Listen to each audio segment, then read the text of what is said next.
Hello friends, कैसे हो आप सब। तो आज हम BHIE 144 के कुछ मोस्ट इंपोर्टेंट क्वेश्चन करने वाले हैं। भारत में इतिहास लेखन की परंपरा। तो टॉपिक है आपका बुक का नाम, ठीक है, उसी को हम टॉपिक कहते हैं। और यहाँ पे बहुत ही इंपॉर्टेंट क्वेश्चंस करने वाले हैं आज हम। और साथ में इसके आंसर्स भी है लिखे हुए। बस आपको वीडियो को देखना है लास्ट तक। अब मुझे नहीं पता कितनी बड़ी हो सकती है वीडियो, क्योंकि एक्सप्लेनेशन करने में टाइम लगता है। ठीक है, तो शुरू करते हैं आज की वीडियो। और ये जो क्वेश्चन उठाए हैं मैंने, ये खुद से नहीं बनाए हैं। ये आपके PYQ जो पहले से ही क्वेश्चंस आ चुके हैं ना इसी सब्जेक्ट के, तो वहां से मैंने लिए हैं। जैसे कि ये आपका क्वेश्चन पेपर है, ठीक है, दिसंबर 2023 का।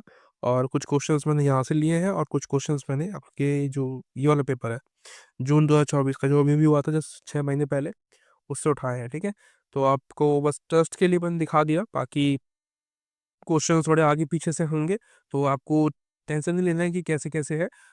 बस आपको क्वेश्चन समझने की क्या क्या क्वेश्चंस आते हैं और उसके आंसर्स कैसे लिखने हैं। ठीक है, अगर वो आ जाए बाई बाई चांस, तो आप इजीली इनको टैकल कर पाओगे एग्जाम में। ठीक है, सबसे पहला जो क्वेश्चन है वो है, ऐतिहासिक परंपरा के निर्माण में महाकाव्यों के योगदान की चर्चा कीजिए।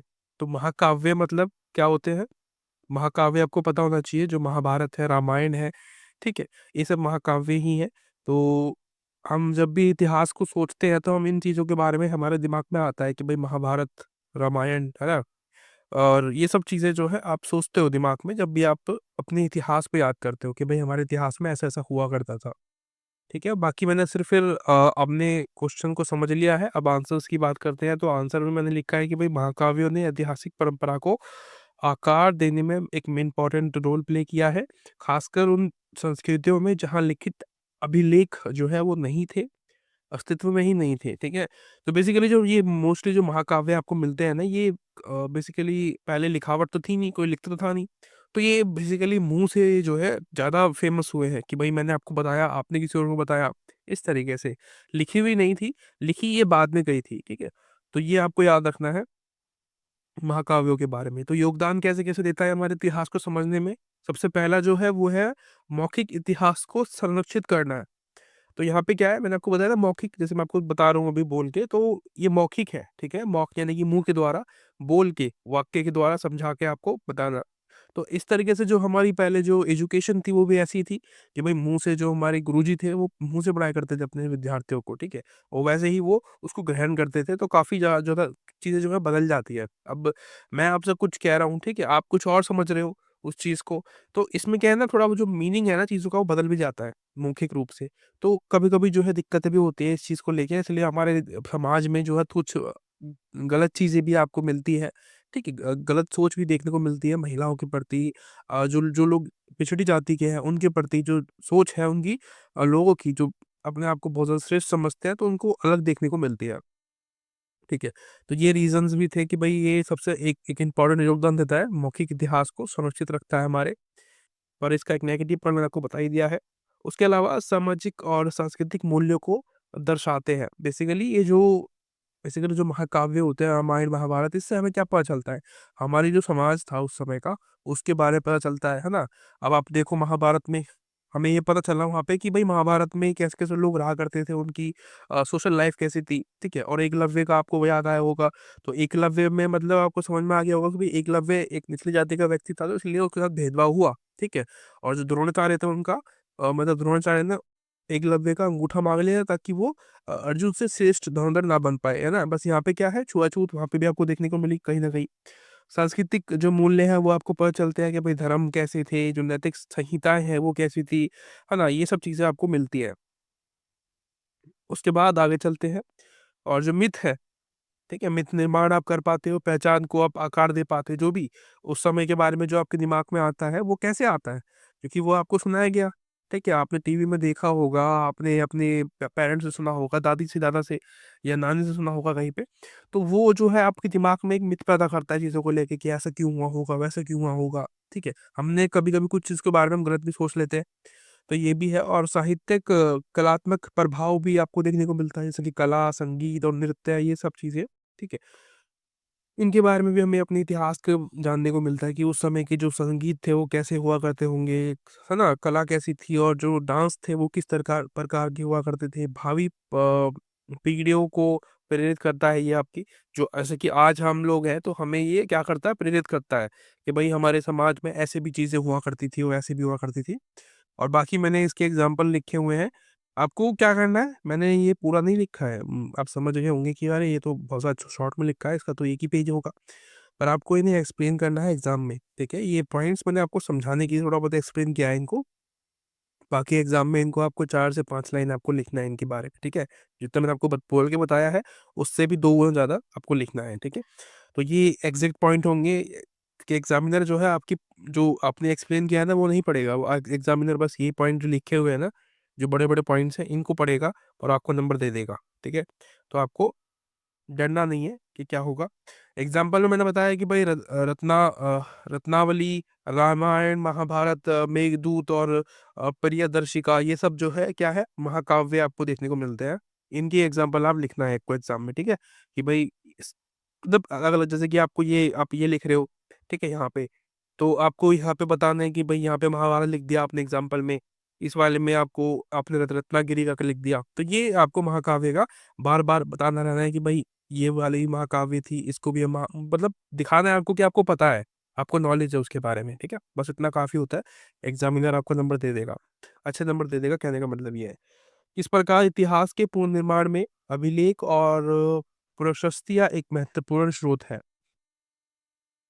तो क्या है, पुनर्निर्माण में अभिलेख की पूछ रहा है, और पूछ रहा है कि प्रशस्तियां एक महत्वपूर्ण स्रोत है, यानी कि जो भी चीजें हैं, यानी कि जैसे अभिलेख आपको मिलते हैं ना, जो जो जिस पे लिखा हुआ होता है, लिखावटें होती हैं, तो इतिहास में बहुत इंपॉर्टेंट तो होती है ना, वो डेफिनेटली हमें कहीं ना कुछ समझने में हेल्प करती है।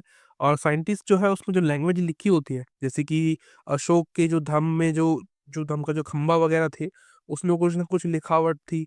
तो बेसिकली उनको हम पढ़ तो नहीं पाए हैं उतना क्लियरली, लेकिन हमारा एक अंदाजा तो रहता ही है ना कि भाई हाँ, ऐसे ऐसे हुआ होगा, ठीक है। एक एक एविडेंस तो हमारे पास है ना हमारे इतिहास के बारे में, है ना। ना होने से अच्छा तो ये है कि हमारे पास कुछ तो है बचा हुआ, तो ये है।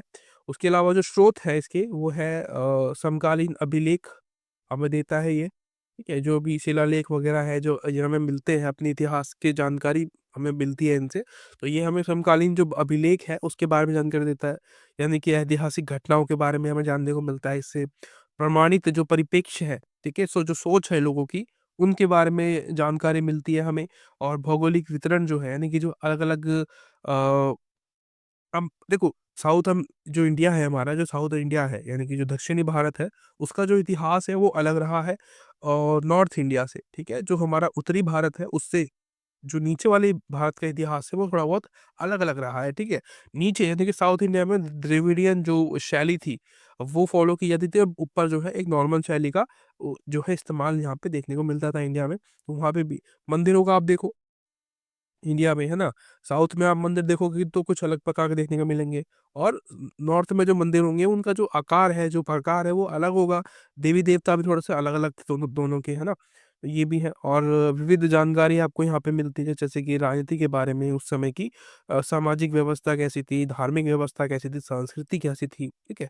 इसके बारे में आपको जो अभिलेख जो हमें मिलते हैं लिखे हुए, और जो ना लिखे हुए भी है, यानी कि एविडेंस के रूप में जो भी हमें मिलता है इतिहास से, उनसे हमें ये सब चीजें जानने को मिलती है, ठीक है। कहने का मतलब ये है। और जो भाषा है, लिपि है, वो आप समझ पाते हो कि अच्छा ये भाषा थी। तो हमने जो अब भाषा लिखा ली, बहुत सारी संस्कृति है, प्रकृति भाषा है, ठीक है। प्रकृति जो थी वो उस भाषा का इस्तेमाल करते होंगे वो लोग, तो कैसे पता चला हमें, क्योंकि हमें वो सब एविडेंस मिले हैं ना इतिहास के बारे में जानने के लिए। तो इसीलिए हमने बता पाए कि भाई हम ऐसे ऐसे रहा करते होंगे हमारे पूर्वज। और कालानुक्रमित रूपरेखा, यानी कि कई शिलालेख और पर, प्रशस्तियों में तिथि यानी कि डेट भी आपको मिलती है, डेट भी मेंशन वहाँ पे होती है, तो डेट का भी आपको अच्छे से जानकारी हो जाती है। अभी आप देखते होंगे कि बहुत सारी हिस्ट्री आप पढ़ते हो जब, तो आपको दुनिया भर की डेट याद रखनी पड़ती है ना। जैसे कि आप ये भी पढ़ रहे हो तो यहाँ पे भी कई सारे डेट्स भी आपको मिल जाते होंगे पढ़ने के लिए। तो वो डेट आपको कैसे आपको बताता है वो कि भाई इतने पुरानी होगी, एक तो एक होता है अंदाजा, एक होती है डेट लिखी हुई, यानी कि जो शिलालेख हमें मिले हैं, अभिलेख या जो प्रविष्टियां जो हमें मिली है, लिखी हुई लिखावट जो मिली है, उससे हमें उस समय की जो डेट है ना उसका भी पता चलता है कि वो डेट कितनी पुरानी होंगी, क्योंकि उसमें लिखा भी हुआ है उन्होंने कहीं कहीं पे कि भाई ये आज इतना समय हुआ है, ठीक है। तो एग्जैक्ट एक जानकारी होती है वो हमें मिल पाती है, ठीक है। और ये काल डेट नहीं होती तो काल तो होता ही है ना, काल पता चलता है कि भाई ये कौन सा काल था, किस समय की बात कर रहे को, किस समय का मतलब राज था उस समय, है ना, कौन सा राजा था। तो उस राजा के दौर में हम पता लगा पाते हैं कि भाई वो कौन सा साल होगा, ठीक है।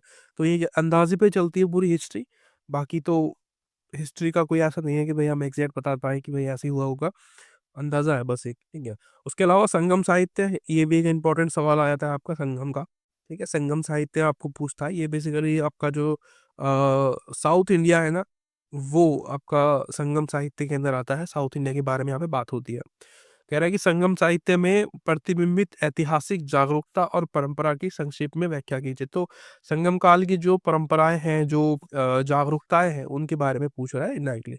तो यहाँ पे मैंने बताया है कि भाई जो संगम काल है वो दक्षिण भारत का है, ठीक है। इसमें जो संस्कृति है, समाज है, इतिहास है, इसको समझने में हमें हेल्प मिलती है संगम काल से। ये बेसिकली क्या है, ये तिथि बेसिकली कविताएं हैं, महाकाव्य हैं इसके अंदर, और जो ग्रंथ लिखे हुए हैं उस समय के, वो आपको मिलते हैं। उन ग्रंथों से आपको क्या पता चलेगा, उन ग्रंथों से हमें पता चलता है उस समय की जो स्थिति थी कि भाई समाज कैसा था, आर्थिक व्यवस्था कैसी थी, लोगों की सोच कैसी थी, संस्कृति कैसी थी, लोगों की भाषा, है ना, हर एक चीज वो आपको पता चलती है। ये बेसिकली तमिल भाषा में लिखी हुई है, तो इसी को हम संगम साहित्य बोलते हैं। जो संगम काल में लिखी हुई है उनको हम संगम साहित्य के नाम से जानते हैं, ठीक है।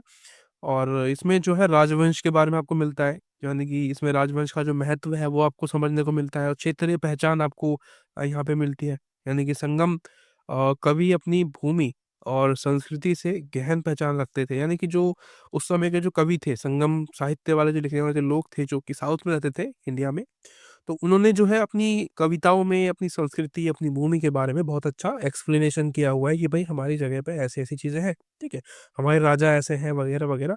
वो भी है, मैं आपको बताऊंगा कौन कौन से राजा रहे होंगे उस समय। और इसमें कह रहा है कि तमिल देशों के जो वन है, जो पहाड़ है, जो नदियां हैं, जो सौंदर्य है उस उन जगहों का, उनको एक्सप्लेन किया है ना। साउथ इंडिया में तो नदी भी काफी ज्यादा है, वो बरसाती नदी है वो बात अलग है, पर नदी की खूबसूरती भी आपको तो बताइए वहाँ पे। और काफी मतलब अच्छी जगह है साउथ इंडिया भी, है ना, काफी खूबसूरत है। और युद्ध वीरता के बारे में आपको यहाँ पे मिलता है कि भाई किस किस तरीके से उस समय के जो राजा महाराजा थे वो युद्ध किया करते थे, ठीक है। और मतलब जीता करते थे, जीत की उनकी जो है गाथा लिखी हुई है उसमें। सामाजिक जीवन के बारे में एक्सप्लेनेशन किया हुआ है, उस समय की जो सोसाइटियल जो बेसिकली चीजें थी वो कैसी हुआ करती थी सोशल में, लोग कैसे एक दूसरे से संबंधित थे, है ना, और धर्म के आधार पे थे या नॉर्मली थे, ठीक है। काम कैसा करते थे, किस मतलब धर्म के ऊपर डिपेंड थे काम या फिर नॉर्मल थे। तो ये सब जानकारी मिलती है। तमिल भाषा और साहित्य के लिए सबसे पुरानी जो साहित्य है वो आपको यहाँ पे मिल जाती है, ठीक है, समझने के लिए। यानी कि जो तमिल भाषा में जो साउथ इंडिया के जो लोग हैं ना, उनके लिए जो इंफॉर्मेशन मिलती है वो जो संगम साहित्य है उन्हीं से मिल पाती है, ठीक है। और ये कह रहा है कि हिंदू देवताओं के जो उल्लेख है वो मिला हुआ है वहाँ पे। हिंदू देवता जो भी है हमारे, उनके बारे में वहाँ पे लिखा हुआ है ना। और कला और जो संस्कृति है वो भी हमें देखने को मिल जाती है, उसका भी हमें एक अच्छा अंदाजा हो पाता है। उसके बाद सेकेंड क्वेश्चन है आपका, फोर्थ क्वेश्चन, जो कि है बुद्ध ग्रंथ के बारे में। तो ये क्वेश्चन मुझे इंपॉर्टेंट लगा, मैंने इसको 20 मार्क्स के अकॉर्डिंग किया है। वैसे ये 10 नंबर में आया है यहाँ पे आपके क्वेश्चन में, पर मैंने इसको 20 मार्क्स के रूप में किया है। मुझे लगता है कि ये शायद 10 नंबर में भी आ सकता है, ठीक है। तो बौद्ध ग्रंथ जब भी आप नाम सुनो तो आपको बस जो मैंने लिखवाया है इनको आपको लिखना है, इनको एक्सप्लेन कर देना है, बस इतना काफी हो जाएगा। तो प्रमुख ग्रंथ की अगर बात करेंगे तो प्रमुख ग्रंथ में दोनों लिखने हैं आपको, ठीक है। अगर कुछ भी पूछे तो आपको दोनों लिखना ही है। इसमें आते त्रिपिटक, यानी कि तीन टोकरियां जो है आपको मिलती है इसमें। तीन प्रकार की टोकरियां इसमें जो है, विनय पिटक जो है, इसमें नियम जो है बौद्ध धर्म ने जो बताए हैं कि भाई किस प्रकार के नियम को हमें फॉलो करना चाहिए। जो बौद्ध बौद्ध जो होते हैं, जो बौद्ध लोग होते हैं, वो किस प्रकार के नियमों को फॉलो करते हैं वो, ठीक है। वैसे एक देखो, एक बौद्ध जो होते हैं वो होते हैं जो कि सिर्फ फॉलो करते हैं बौद्ध धर्म को, कि भाई हाँ हमने मान लिया बौद्ध धर्म की, हम बेसिकली हम बौद्ध धर्म को फॉलो करेंगे, है ना। एक होते हैं जो पुजारी बन जाते हैं बौद्ध धर्म के अंदर, तो पुजारी के लिए थे ये सब काम, ठीक है। त्रिपिटक जो है पुजारियों के लिए है। तो इसमें नियम जो कानून है वो यहाँ पे लिखे हुए हैं, बताए हुए हैं बौद्ध गौतम बुद्ध ने। और ये बेसिकली मौखिक रूप से बताए हुए थे, फिर बाद में इसको लिखा गया है, ठीक है, बाद में काफी टाइम बाद जाके लिखा हुआ है। और सुत्त पिटक में आपका उपदेश जो दिए हैं गौतम बुद्ध ने, और जो प्रवचन है उनके बारे में एक्सप्लेनेशन यहाँ पे है। और अभिधम पिटक जो है ये काफी खंडों में बटा हुआ है, और ये बौद्ध दर्शन का और मनोविज्ञान से संबंधित है, ठीक है। उसके अलावा कुछ और ग्रंथ भी है, जैसे कि जातक है, जातक कथाएं, यानी कि जो बौद्ध धर्म की बेसिकली गौतम बुद्ध की जो जीवन कथाएं हैं, जो उनकी पिछले जन्म की जो कहानियां हैं, वो यहाँ पे लिखी हुई है कि भाई मतलब बौद्ध धर्म से पहले, बौद्ध बनने से पहले वो कितने और जन्म ले चुके थे और किसके जन्म में उन्होंने क्या क्या किया, वो सब यहाँ पे जातक कथाओं में लिखा हुआ है उनकी, ठीक है। और दमपद जो है, इसमें क्या है, छोटे छोटे संग्रह यहाँ पे आपको मिलते हैं। इसमें नैतिकता, सदाचार और वास्तविकता को वृद्धि की शिक्षा शामिल यहाँ पे बेसिकली इसके बारे में एक्सप्लेनेशन किया हुआ है। और लोटस सूत्र करके एक है, इसमें हम महायान के बारे में पढ़ते हैं। इसमें दो प्रकार के आपको बताए ना, वो तीर्थ अर्थ होते हैं, यानी कि महायान और हीनयान। तो उनके बारे में लिखा हुआ है। बौद्ध गौतम बुद्ध ग्रंथ को सबसे महत्वपूर्ण सूत्रों में माना जाता है। तो सबसे इम्पोर्टेंट जो सूत्र है वो यही है, ठीक है। और कई यहाँ पे सवाल ये भी आता है कि भाई हम इनको क्यों डिवाइड करते हैं, है ना, अलग अलग क्यों पढ़ते हैं, क्योंकि भाई मौखिक जो परंपराएं हैं वो अलग उन्होंने बताई है, तो उसको अलग पढ़ते हैं वो लोग। और जो शिक्षाएं हैं बौद्ध की, वो अलग पढ़ी जाती है। और जो क्षेत्रीय विभिन्नताएं हैं उसके अकॉर्डिंग लोग अलग अलग पढ़ना पसंद करते हैं, ठीक है। तो ये रीजंस थे कि भाई उनको हम अलग अलग इसलिए पढ़ते हैं। अब आते हैं नेक्स्ट क्वेश्चन के बारे में, जो कि है चरित्र साहित्य। ये क्या है? ये बेसिकली किसी एक व्यक्ति की जो आत्मकथाएं होती है ना, वो उस प्रकार से है ये, ठीक है, ऐतिहासिक आत्मकथाएं। जैसे कि अगर मैं लिखूंगा ना किसी, जैसे कि मैं महाराजा हूँ किसी समय का, तो जो मैंने लिखी होंगी ना, अपने बारे में लिखवाई होगी किसी से, तो वो होगी चरित्र साहित्य। मेरे बारे में जो भी जिस जिस प्रकार का मैं हूँ, यानी जो मेरा नेचर है, उसके बारे में वो जो मेरा जो बेसिकली व्यक्ति है, ठीक है, जो कवि है, जो भी लिखता है मेरे राज्य में बैठ के, तो वो लिखेगा उसके बारे में सब कुछ, ठीक है। यानी कि उनके जो जीवन है और समय की एक अनूठी झलक प्रदान यहाँ पे आपको मिलती है। मतलब काफी इंपॉर्टेंट यहाँ पे भी हो जाता है, क्योंकि मेरे बारे में तो लिखिएगा ही, साथ साथ में जो आसपास का जो एरिया है, जो समाज है, जो संस्कृति है, जो दौर है, उसके बारे में भी वहाँ पे थोड़ा बहुत तो जानने को मिलता ही है ना। बेसिकली मेरे बारे में लिखा है, फिर भी कुछ ना कुछ इन्फॉर्मेशन वहाँ पे उस समाज की मिल पाएगी हमें। और इस चीज़ की विशेषता क्या होती है कि भाई व्यक्तियों पर ध्यान होता है यहाँ पे, ठीक है। मुख्य बेसिकली एक व्यक्ति के बारे में यहाँ पे बात होती है, उस समय के राजा की, या वैसी ही इस प्रकार से। और साहित्यिक शैली जो है यहाँ पे आपको मिलती है, इसमें जो काव्यात्मक और आकर्षक कहानी कहने की तकनीक आपको मिलेगी। एक अच्छी तरीके से जो है एक्सप्रेशन चीज़ों को यहाँ पे मिलता है देखने को। और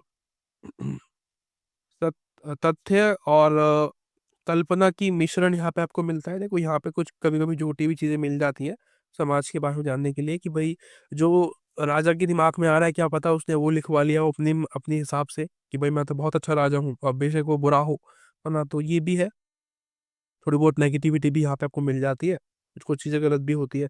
और सांस्कृतिक महत्व भी इसका बहुत ज़्यादा होता है, कि भाई उस समय के जो बेसिकली लोगों की वैल्यूज़ क्या थी, क्या किस प्रकार के भगवान को पूजा करते थे, उनके कल्चर्स कैसे थे, विश्वास किस चीज़ पर करते थे, और जो मापदंड है वो कैसे थे, यानी कि जो छुआछूत वगैरह है वो था या नहीं था, इस तरीके से।